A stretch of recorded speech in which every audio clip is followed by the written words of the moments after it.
অনেকের ল্যাপটপেই সবকিছু ঠিক থাকার পরেও ওয়াইফাই কানেকশন হচ্ছে না।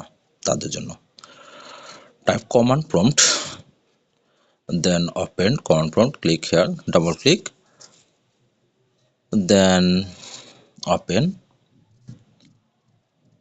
ওপেন করার পর আমরা দেখতে পাচ্ছি এরকম একটা অপশন আসছে। সেখানে আমরা লিখব net SS int IP reset.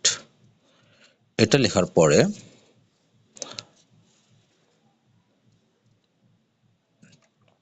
আমাদের যেটা করতে হবে, ইন্টার বাটনে চাপ দিতে হবে।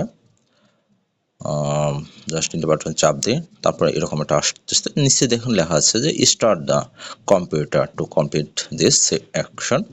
দেন আমরা ল্যাপটপটাকে রিস্টার্ট করব। উইন্ডোজে যাব, উইন্ডোজে যাওয়ার পরে সেখানে যে রিস্টার্ট যে অপশন আছে সেখানে ক্লিক করব। এখানে ডাবল ক্লিক করার পর অপেক্ষা করব। অপেক্ষা কিছুক্ষণ করার পরে দেখব যে এটা রিস্টার্ট হয়ে গেছে। তারপর আমরা ওয়াইফাই চেক করব। আশা করি কানেক্ট হয়ে যাবে। ধন্যবাদ।